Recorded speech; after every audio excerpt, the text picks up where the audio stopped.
Hi everybody, welcome to Cricket and Beyond Jewelry Makers.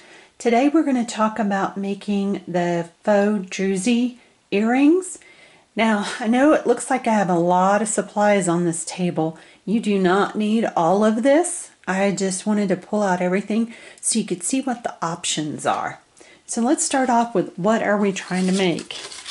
These are faux druzy earrings and they're both made a couple of different ways. So that's what we're going to talk about today. So the supplies I have, I purchased some earring posts and the little plastic piece that goes on the back of the earrings. And then these have a little silicone bubble that you can put on top of your material on your post. Now these all came from an Etsy store owned by Laura, who's a member of our group, and we have a link to her store on our group page. The other ones I purchased are from Hobby Lobby. This came in a pack of 4. These are actually necklaces.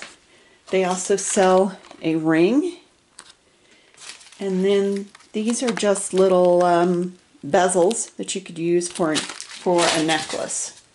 So they're like this. The ones in the box do come with the chain. It's a full necklace kit. So it's a chain, a glass cabochon, and the actual bezel for the necklace. Other ones that I purchased are from Amazon. Now this was a link that Melissa shared, and so far I have received little 8mm earring posts and little 8mm, they're more like a glass crystal that goes on top as opposed to a silicone or rubbery one. And then I also received the tops for my 12mm, but I haven't received the earring posts for those yet. This bag right here is just 12mm posts and the earring backs and no covers for them. These I got at a D-stash. So let me move some of this out of the way so we can take a look at what we've got.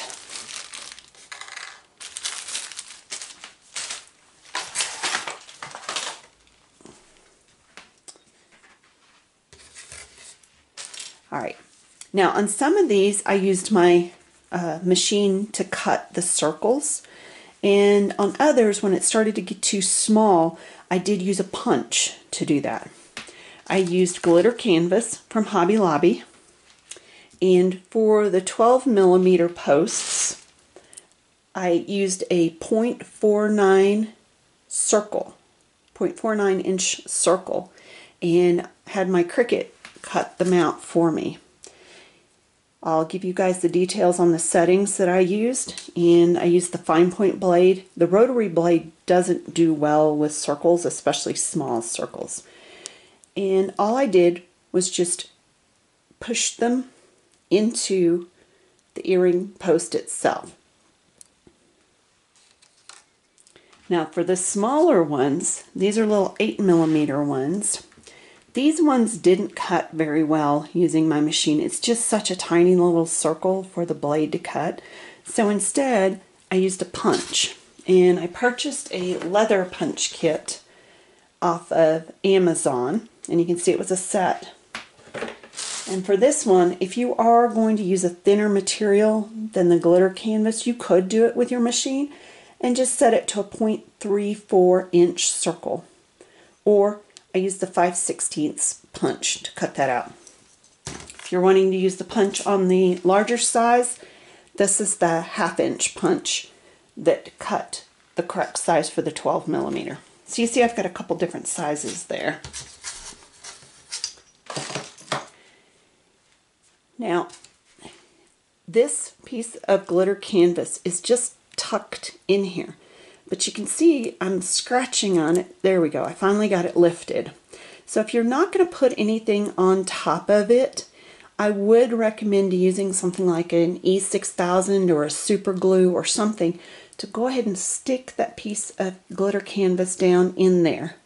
It is pretty snug, and I did that intentionally, but you can kind of work it in there and use your Cricut tool, and you can kind of push that down in there.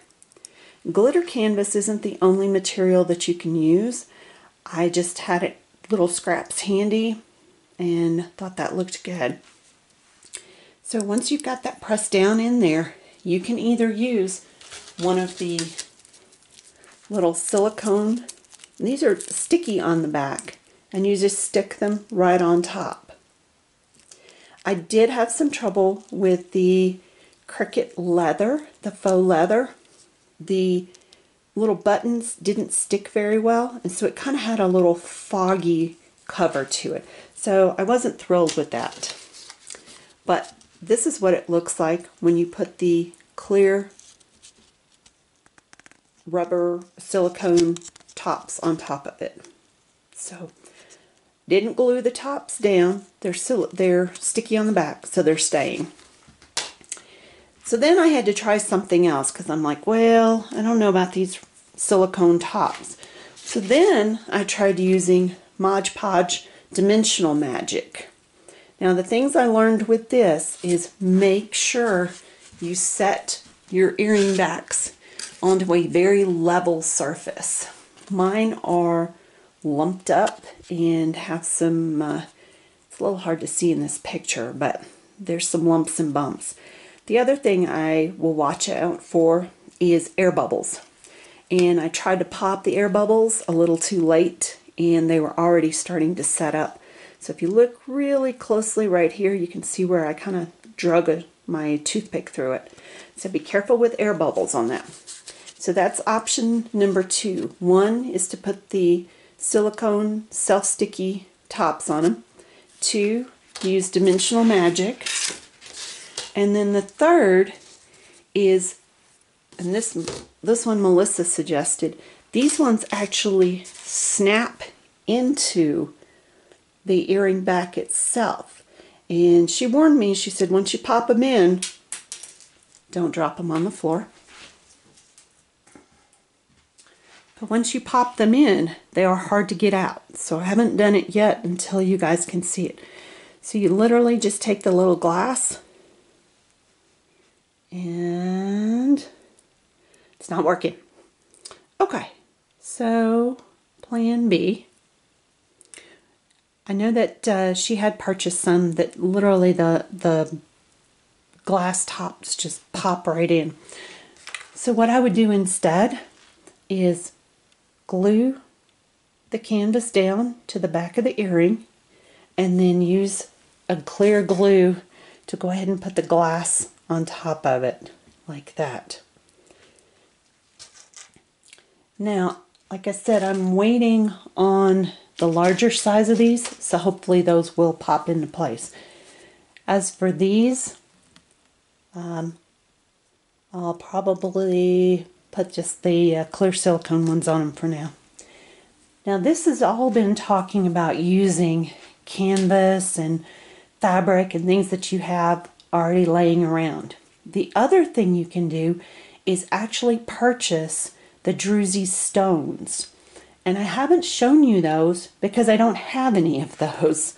I've just been using up the scraps of material that I have. The Druzy stones themselves, you're going to do the same thing. You're just going to take the earring back and you're going to glue the stone into it.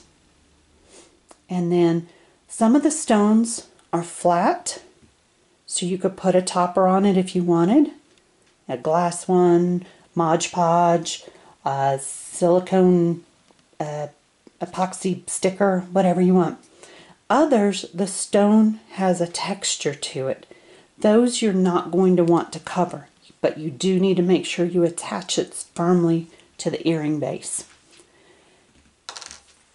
I hope that's helped everybody out and give you another project that you can work on. And I will post the measurements and the resources on our site. Have a great day, everybody.